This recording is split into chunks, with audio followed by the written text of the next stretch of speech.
गोविंद जय जय गोपाल जय जय गोविंद जय जय गोपाल जय जय श्री राधा रमण हरि गोविंद जय जय श्री राधा रमण हरि गोविंद जय जय वृंदावन बिहारी लाल की जय। ओम नमो भगवते पुराण पुरुषोत्तमाय। ओम जयति पराशर सूनु सत्यवती हृदय नंदनो व्यासो यस्यास्य कमलगल्तम वाग्मयमृतं जगत्प्रेमति विश्वसर्गसर्गादि नवलक्षण लक्षणं श्रीकृष्णाख्यं परं नाम जगद्धाम नमामि तत् हृदयस्य प्रेरणया प्रवर्तितोऽहं परात्मनि तस्य हरे पद्मकमलं वन्दे श्री चैतन्यदेवस्य वन्देऽहं श्रीगुरो श्रीपद्मकमलं श्रीगुरुं वैष्णवांश्च श्रीरूपं साग्रजातं। ये लाइट बंद कर दो तो हो जाएगा। ये फॉक्स जो है ना इसमें, हाँ श्रीरूपं साग्रजातं सहगण रघुनाथान्वितं तं सजीवं साद्वैतं सावधूतं परिजन सहितं श्री कृष्ण चैतन्य देवं श्री राधा कृष्ण पादान् सहगण ललिता श्री विशाखान्वितांश्च नारायणं नमस्कृत्य नरं चैव नरोत्तमं देवीं सरस्वतीं व्यासं ततो जयमुदीरयेत्। वाञ्छाकल्पतरुभ्यश्च कृपा सिन्धुभ्यैव च पतितानां पावनेभ्यो वैष्णवेभ्यो नमो नमः। हे श्री सनातन प्रभु करुणाम्बराशि हे रूप दुर्गत जनैक दयावलो हे भट्टी कुसुमते रघुनाथ दासो श्री जीव में कुरुमंदमते दयांतरा बोलो वृंदावन बिहारी लाल की जय। परम मंगल श्री चैतन्य चरितामृत दशम परिच्छेद प्रारंभ कर रही हैं। इस परिच्छेद में श्री मुख्य जो श्री चैतन्य शाखा उसका ही वर्णन करते हुए श्री गदाधर पंडित की शाखा उसका विशेष रूप से उल्लेख करेंगे।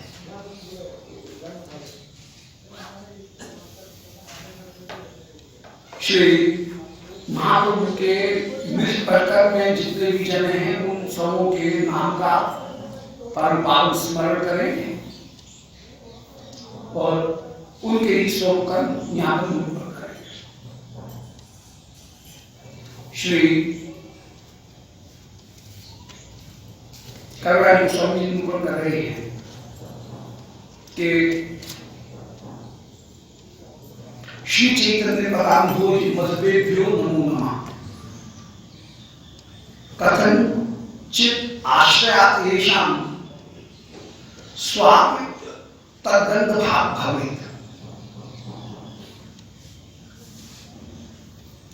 श्री चैतन्य जो हैं उनके चरण कमलों का हम आश्रय लेते हैं।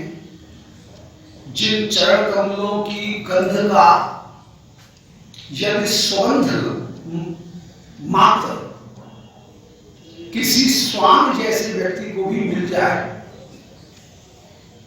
तो वो भी सेवा का अधिकारी बन जाएगा। नीच से नीच व्यक्ति भी सेवा का अधिकारी बन जाएगा। कथंचित आश्रयात् श्री महाप्रभु के चरणों का किसी भी प्रकार आश्रय ग्रहण किया जाए तो ये शाम इन चरणों का आश्रय ग्रहण करने पर, इन भक्तों के चरणों का आश्रय ग्रहण करने पर श्री चैतन्य चरणाम्भोज के जो मधुप हैं माने गौर पढ़कर उसका आश्रय ग्रहण करने पर स्वाप तद्गंध भाग भवे।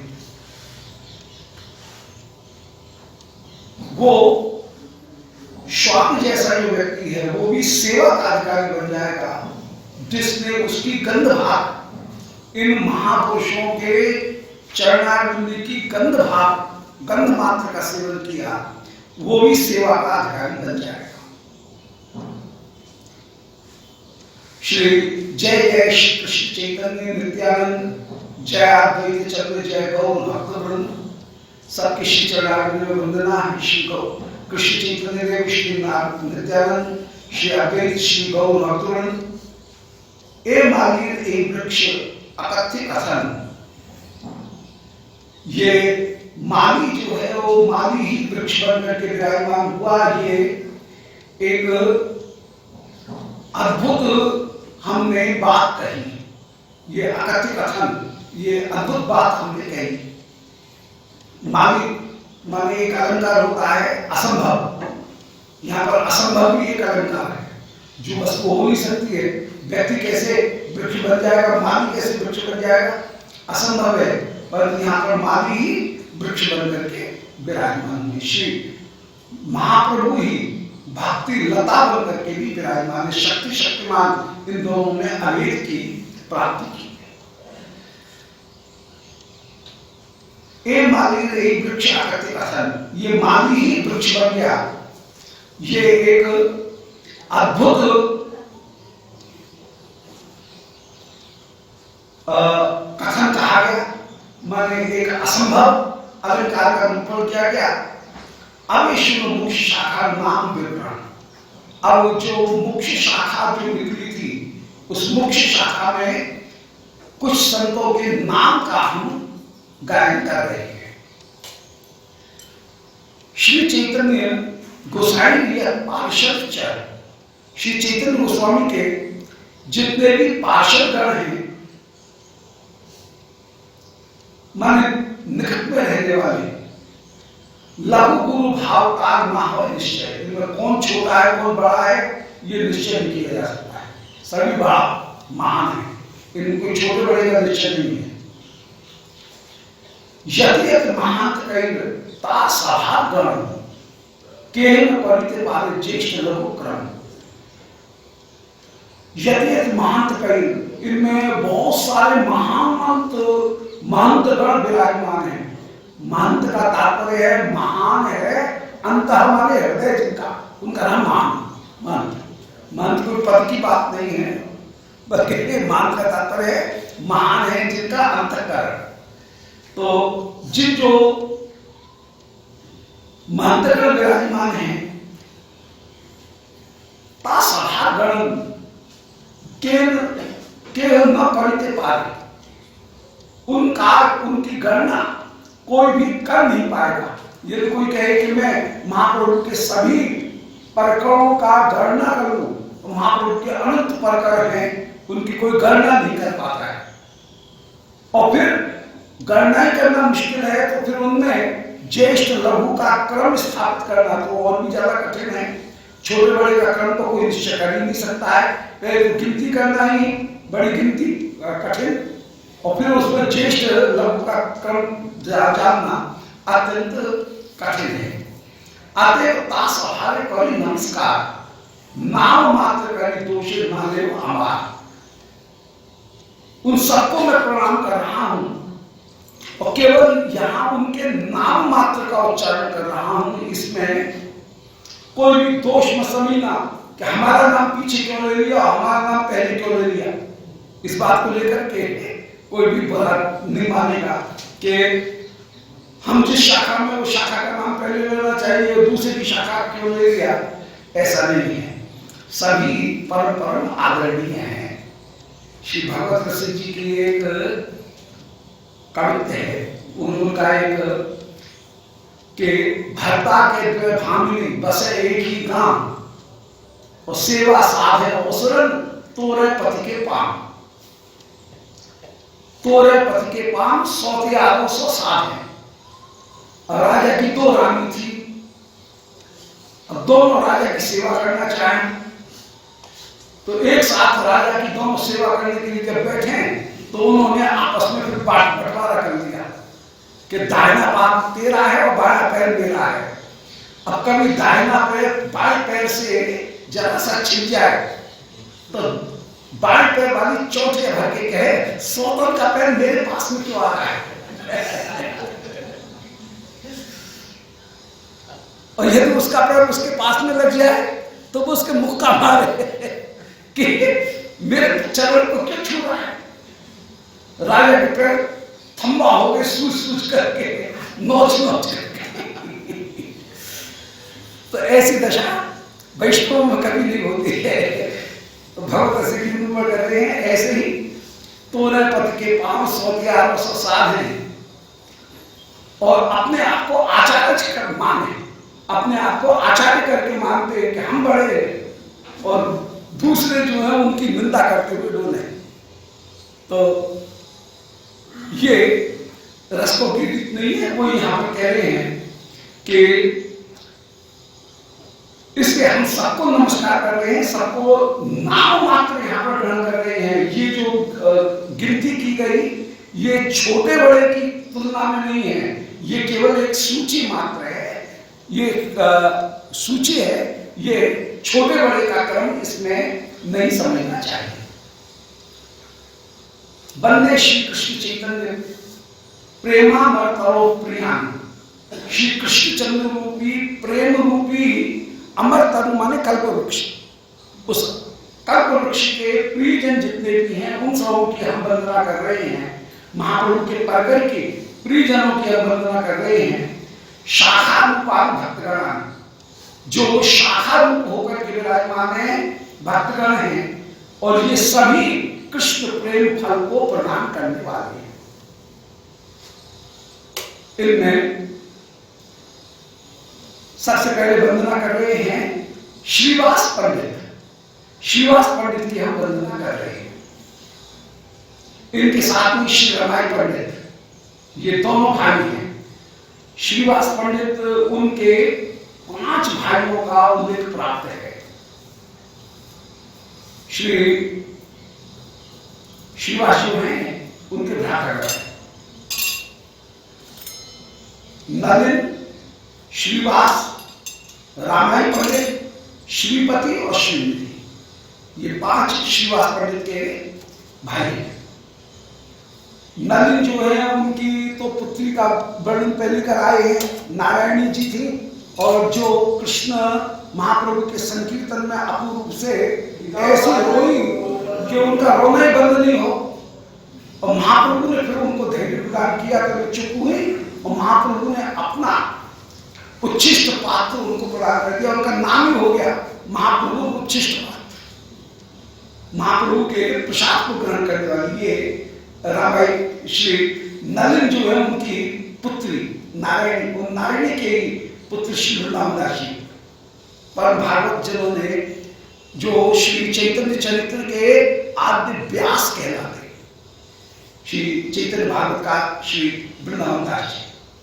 तो एक तो है नलिन, सबसे बड़े हैं नलिन, उसके बाद में श्रीवास पंडित। इनके आंगन में ही महाप्रभु आप नृत्य करते हैं, संकीर्तन करते हैं।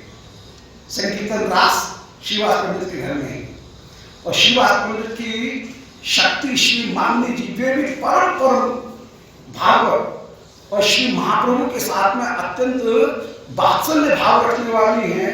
और एक दिन तो श्री महाप्रभु इनकी गोदी में विराजमान होकर के इनके स्तन का काम करते हैं और है वृद्धा परंतु उनके स्तनों में दूध होता है। महाप्रभु ऐसा वात्सल्य भाव विराजमान है और महाप्रभु चुसो दुग्ध पान कर रहे हैं। ये श्री श्रीवास पंडित, फिर रामाई पंडित, उनका नाम यहाँ पर दे रहे हैं रमाई पंडित, फिर श्रीपति और श्रीनिधि, ये श्रीवास के भाई हैं। तो श्रीवास पंडित और श्री राम पंडित दुई भाई दुई शाखा जगते मिले। श्री राम पंडित की और श्रीवास पंडित की जो शाखाएं हैं ये जगत में विस्तृत है। श्रीपति श्रीनिधि तार दुई सहोदर, श्रीपति और श्रीनिधि ये भी श्री श्रीवास पंडित के ही दोनों सहोदर हैं। 4 भाई 4 दासी दास दासी ग्रह प्रकार, ये चारों भाई और इनके दास दासी सब ग्रह परकर होकर के विराजमान है। सब आनंद पूर्वक परकर के साथ में विराजमान है। दुई शाखा उपशाखा सभा गण,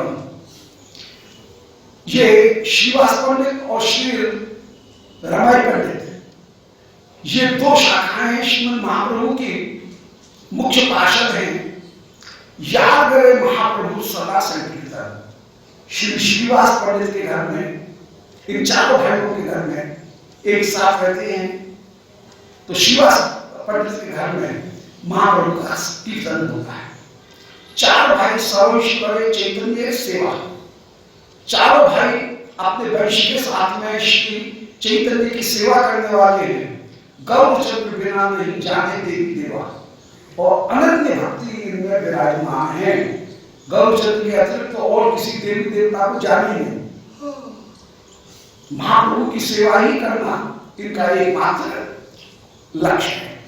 जब तक अनन्यता नहीं होगी तब तक भक्ति में तीव्रता नहीं आएगी।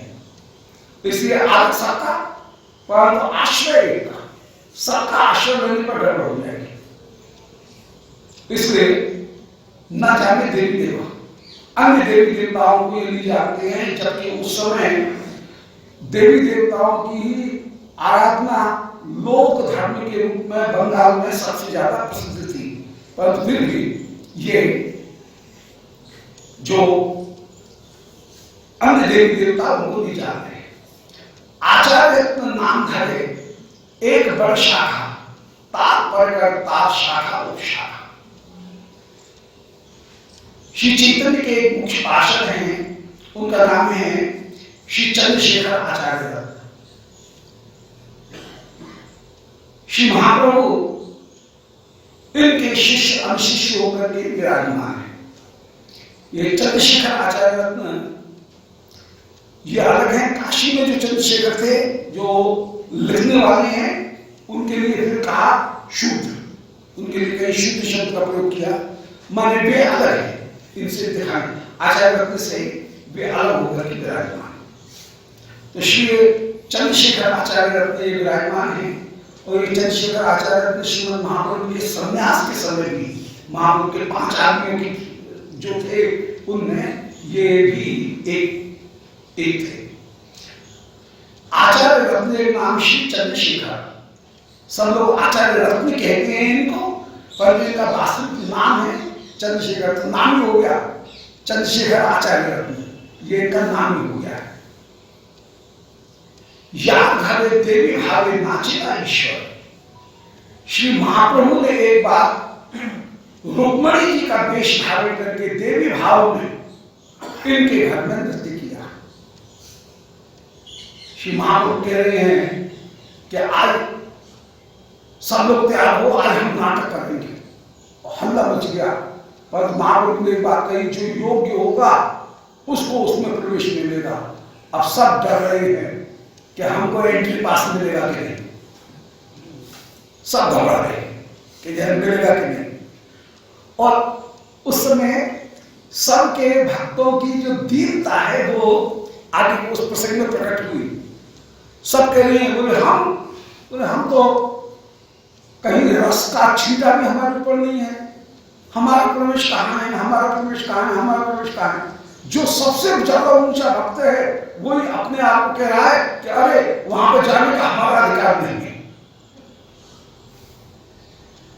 और उस समय श्री महाप्रभु भी अनेक लीलाओं का अनुकरण कर रहे हैं और उन लीलाओं में रुक्मिणी हरण की लीला का भी निरूपण कर रहे हैं। महाप्रभु स्वयं रुक्मिणी बनकर के उस लीला का अनुकरण करते हुए विराजमान है।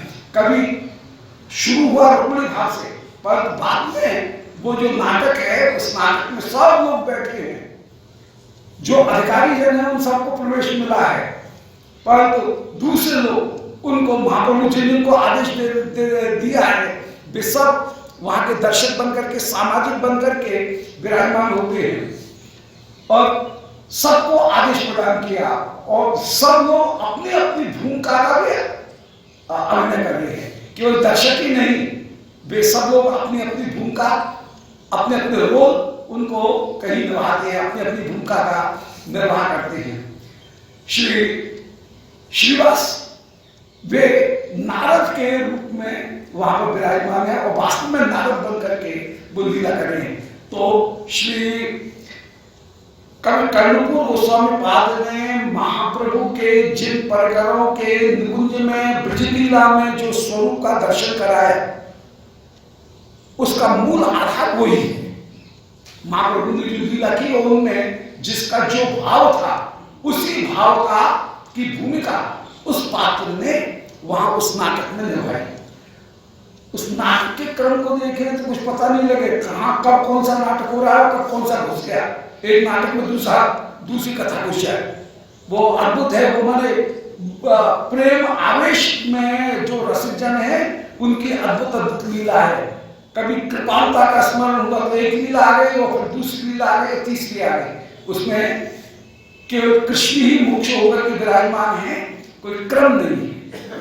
और श्री महाप्रभु का कहीं राधा में और रुक्मिणी भाव में उस समय जो रुक्मिणी वेश में जो नृत्य है वो अद्भुत, महाप्रभु अद्भुत रूप से भावना कर रहे हैं। तो यहाँ खड़े देवी भावे नाचेगा ईश्वर, वहां पर श्री महाप्रभु स्वयं अभिनय करते हुए विराजमान होते हैं। और ये रस की रीति है कि नाम संकीर्तन ही कहीं नृत्य में परिवर्तन हो जाता है। नाम संकीर्तन का त्याग करके लीला का स्मरण नहीं है, नाम संकीर्तन ही नृत्य के रूप में परिणत हो जाता है।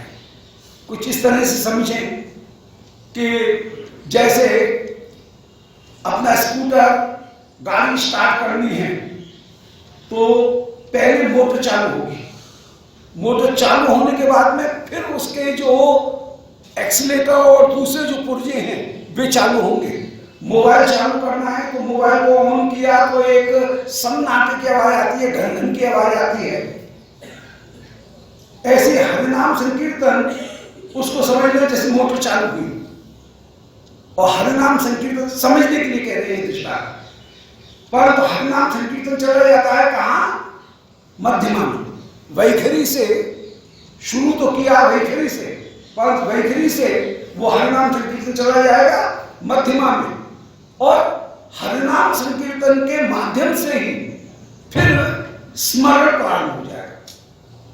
जैसे पहले मोबाइल चालू हुआ, उसमें एक सन्नाटे की आवाज आई, फिर जो व्यक्ति बोल रहा है या हम जो बोल रहे हैं उसकी आवाज वहां तक जा रही है, आ रही है।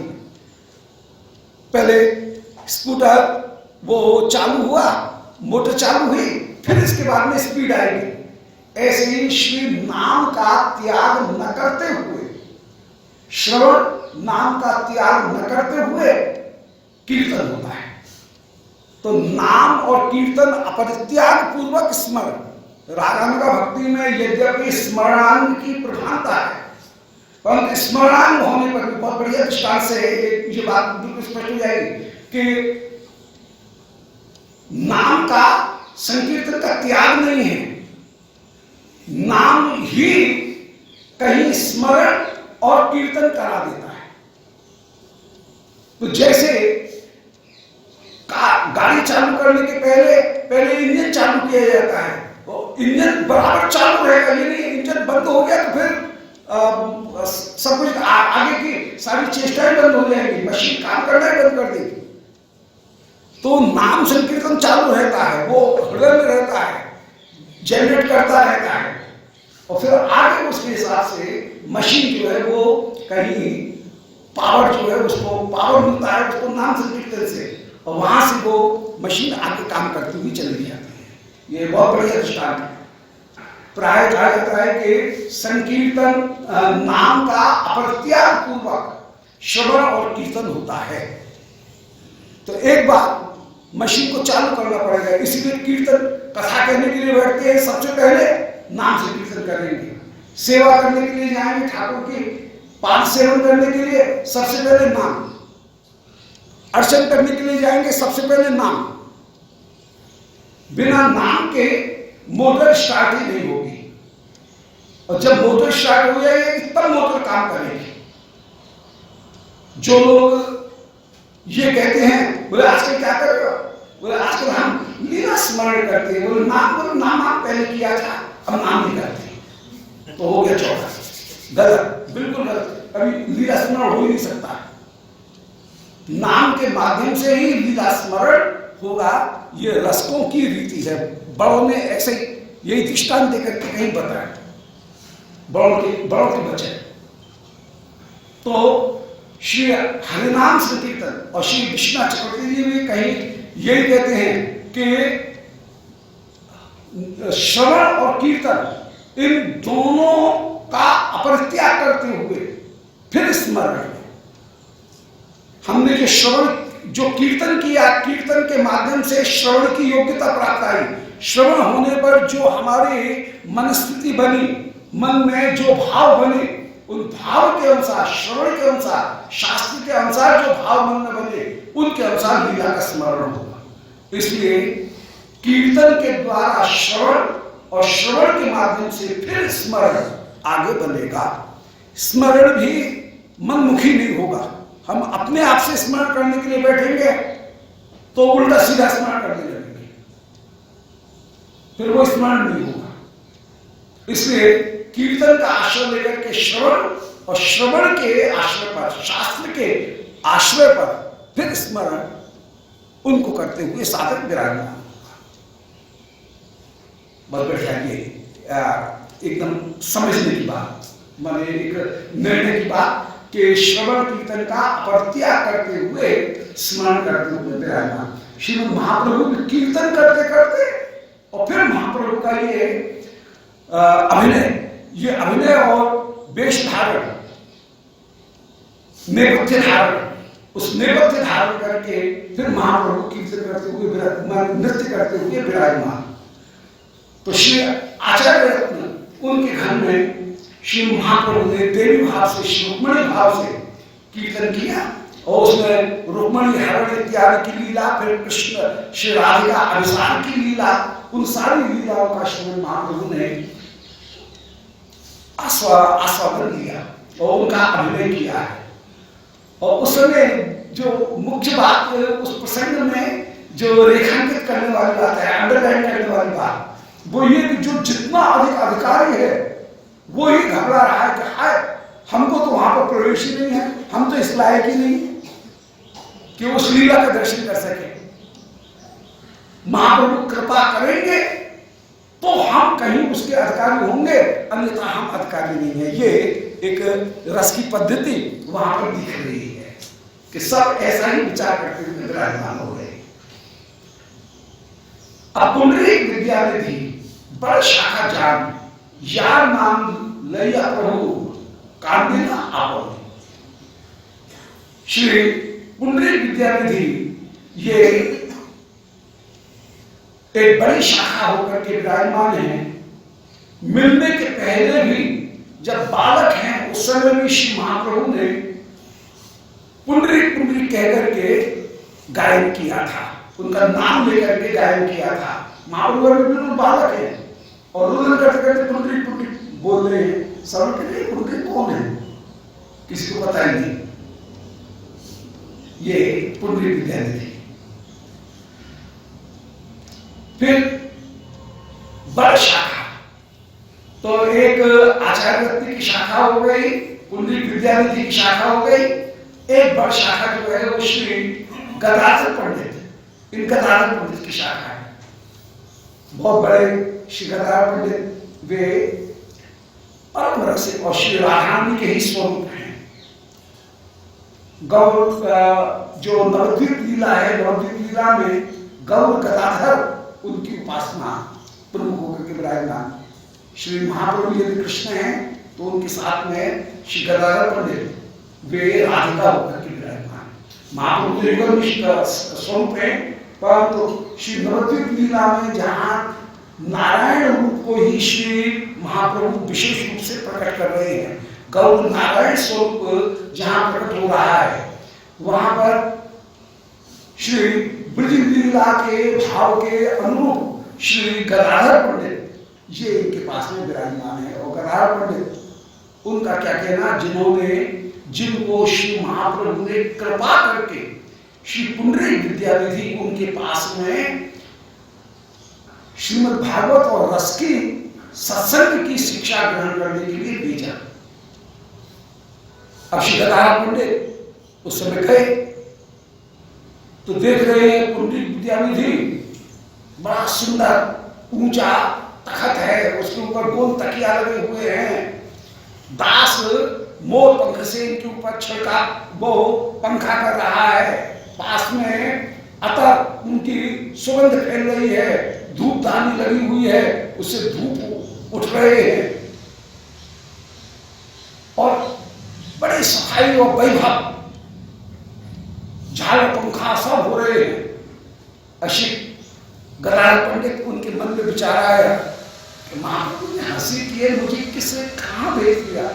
मैं तो उनके मन में जो पहले इमेज थी वो ये कि महाप्रभु भेज रहे हैं किसी महाविरक्त किसी संत के पास में, कोई झुका हुआ सा झुका हुआ बाबा जी बैठा होगा, हाथ में माला बैठा होगा, ऐसा लेकर ये कल्पना लेकर के गए और वहां पर बिल्कुल सुंदर बढ़िया कंचुक धारण किए हुए और बैठे हुए हैं, संगीत भी आ रहा है, तो एकदम व्याकुल हो गए, पर बोले कुछ नहीं।